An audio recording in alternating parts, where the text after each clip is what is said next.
Saudi Krab, Pom Chitosten Lagoa Pom Ben Chang Pap Ti Cinema Studio Ti Krung Tip. Hey everybody, my name is T from Cinema Studio in Bangkok. Those who know me a little bit better know that I'm very passionate about diving and diving photography. I started my dive journey about 8 years ago, and right away from the beginning I wanted to take my camera underwater to capture the amazing wildlife and the amazing landscape you can see underwater. Today I just want to talk about light underwater. Obviously, underwater is a completely different world and light behaves completely different underwater as well. I would like to talk a little bit about my new sponsor, which is Divepro. Divepro is making lights for underwater photographers, videographers. So the ones they gave me are these M27 lights. They're quite small but super powerful. So what I like about these lights, they come with a ball head attachment already. So you don't have to put any of these brackets around the lights. And this is important. It's like if you take the lights down, you want to attach them to your housing. And for that, you definitely need these ball heads. They actually gave me some of these butterflies as well. So very generous. I got 2 lights and these 4 butterflies. So I'm looking very much forward to try these lights out underwater.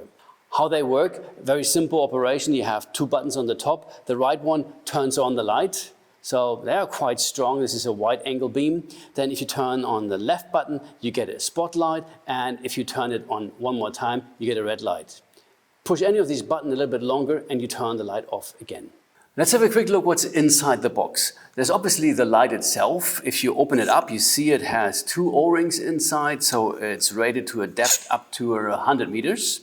Also, the light has a quite big attachment for a carabiner, so you can hang it directly on your BCD with a lanyard if you don't want to use a light on your housing for videography or photography.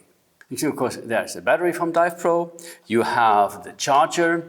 In the pocket up here, you have 2 spare O-rings. As I mentioned earlier, the light comes with this ball head attachment.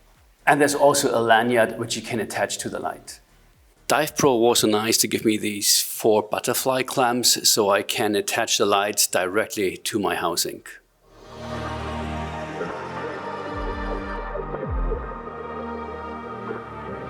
I would like to talk about light as a form of energy. Red light has the lowest energy. In water, colors with lower energy, such as reds, orange and yellows, are filtered out pretty quickly.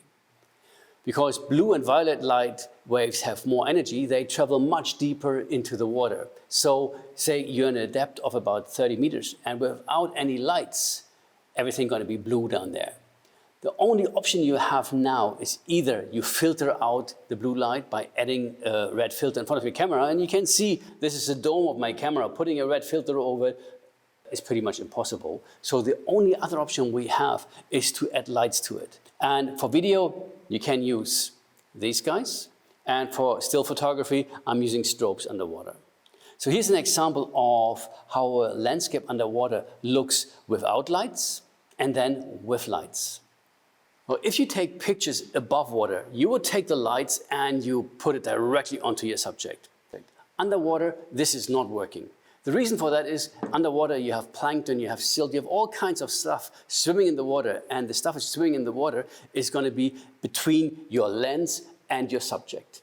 So you want to make sure that your lights are not pointing towards your subject, but that they're pointing slightly outwards of your subject. Like this, you don't light up everything in front of the camera, and the light beam is just going to hit your subject, which is maybe 1 or 2 meters away from you. This is it for today, a very short episode. I just wanted to show you a little bit about diving photography. We are working on a much longer episode about diving photography. It's going to be something like half an hour where we talk about every single detail about diving photography. We're still working on the editing, so please subscribe to our channel and you're going to get an update when we're going to air this episode. Until then, I hope I see you soon, either underwater or in our studio or in our next episode. Stay tuned.